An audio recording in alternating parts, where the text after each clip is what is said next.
भक्ति सूत्र में भी सांडिल्य ऋषि ने लिखा है कि कथा श्रवण से भी भक्ति को प्राप्त किया। भगवत प्राप्ति का जो वाल्मीकि ऋषि ने साधन बताए हैं रामचरितमानस में, उसमें जो प्रथम साधन बताया है वो यही साधन बताया है कि जिनके श्रवण समुद्र समाना, कथा तुम्हार सुभग सरी नाना।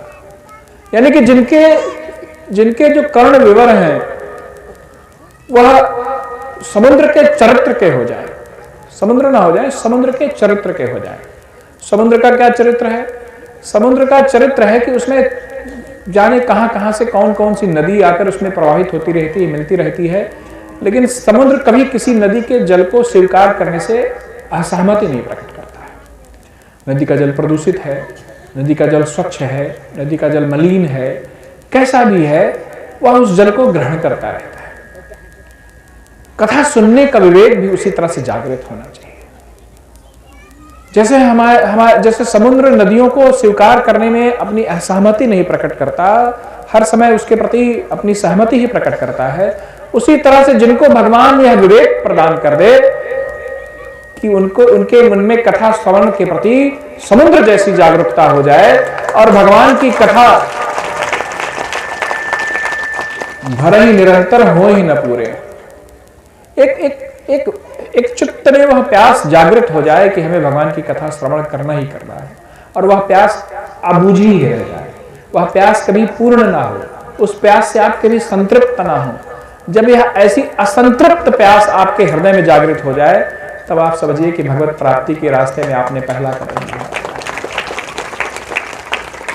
क्योंकि हमारे चित्त में, हमारे हृदय में, हमारे मन में जो घटनाएं चलती रहती हैं, उस घटनाक्रम के आसपास ही हमारा मन भटकता रहता है, हमारा ध्यान भटकता रहता है, हमारा मन वही बार बार जाता है। और हमारे मन का, हमारे हृदय का रिश्ता कोई भगवान के कथानक से तो बनता ही नहीं है, क्योंकि हमने कभी अध्ययन के पचड़े में हम पड़े नहीं। तो कथा श्रवण ही वह रास्ता है जिससे हमारे जो हृदय का भावनात्मक जगत है उसमें भगवान कथा के माध्यम से प्रवेश करते हैं, उनका आश्रय होता है, उनका वहाँ पर निवास होता है। और वह असंतृप्ति ऐसी हो कि रामचरित जिन सुनत अगाई, रस विशेष जाना तिन नहीं। वह संतृप्ति ऐसी हो कि भगवान के चरित्र सुनने में ऐसी अतृप्ति रहे कि जितना सुनते जाएं उतनी ही प्यास बढ़ती जाए। इसकी तृप्ति का कोई अन्य मार्ग नहीं। इसकी तृप्ति, जिसको तृप्ति हो गई वो समझ लीजिए कि उस मार्ग पर उसने आगे कदम बढ़ाया ही नहीं। और कभी कभी कोई रस सिद्ध वक्ता मिल जाए तो कहना ही क्या, तो और सोने में सुहागा हो जाता है।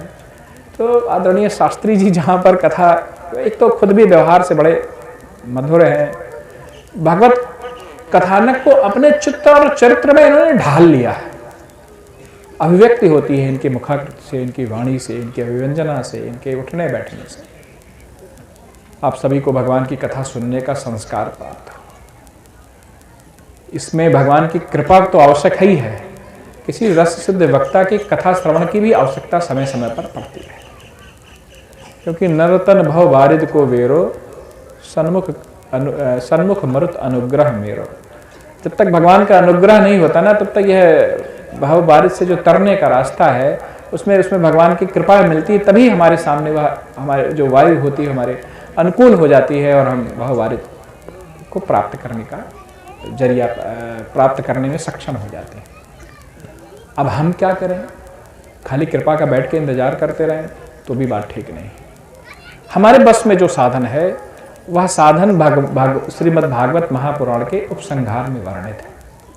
वह साधन यही है कि नाम संकीर्तनम यश सर्व पाप प्रणाश।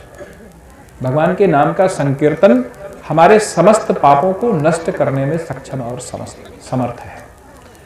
क्योंकि जब तक हमारी पाप राशि हम पे प्रभावी रहती है, हम सत्कार्यों के प्रति, पुण्य कार्यों की ओर प्रवृत्ति ही नहीं होते।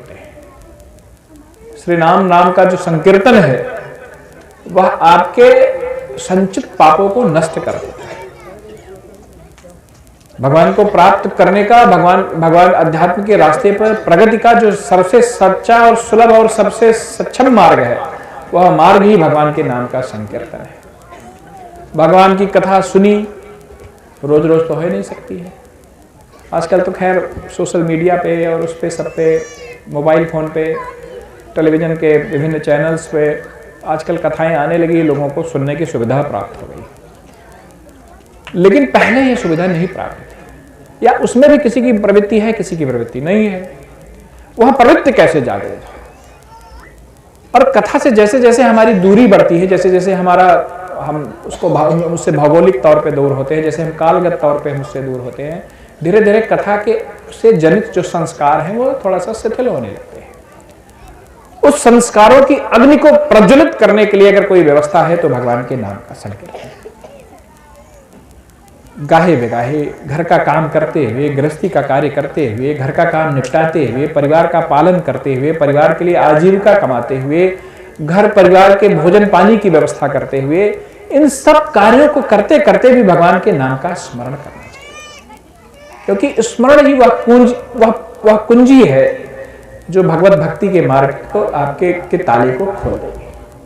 खोलेगी कैसे? जब आपके पाप की राशि समाप्त होगी तो आप पुण्य कार्यों में सब प्रवृत्त होंगे, और जब पुण्य राशि आपकी बढ़ेगी तो आपके जीवन में मंगलकारी घटनाएं होंगी, और जब आपके जीवन में मंगलकारी घटनाएं होंगी तो आपके जीवन में कहीं ना कहीं कभी न कभी अहोभाव आएगा कि हे प्रभु, बड़ी कृपा है आपकी, आपके कारण ही यह सब संभव हो रहा है कि हमें हमारे जीवन में यह प्राप्त हो रहा है, यह घटना हो रही है।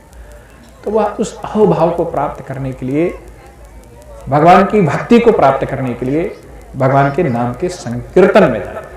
यहाँ पर जो भी लोग पधारे हैं, एक संकल्प लेकर यहाँ से उठे हैं। हम लोग इसलिए पूरा अभियान चलाए हुए हैं कि 10 मिनट का समय निकालकर घर में भगवान के नाम का संकीर्तन जरूर करेंगे। परिवार के लोग साथ देते हैं तो बहुत अच्छी बात है, नहीं साथ देते हैं तो अकेले ही करेंगे। कभी ना कभी धीरे धीरे परिवार वाले भी उसके पीछे आने लगते हैं। देखिए, धर्म के रास्ते पे लोग कभी कभी प्रेम से आते हैं, कभी डर के आते हैं।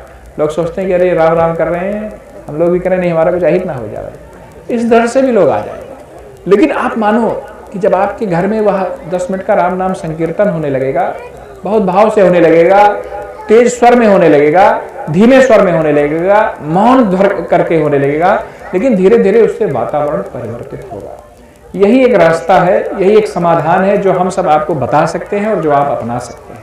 बाकी तो सब बड़ी बड़ी बातें हैं बहुत, और यह सबके बस में है, सबके प्रयास में, सबके पुरुषार्थ के अंतर्गत है। तो सबसे अनुरोध है कि भगवान की कथा श्रवण का आप सभी को अवसर प्राप्त हुआ है तो कथा की फलश्रुति में यह संकल्प लेकर जाए।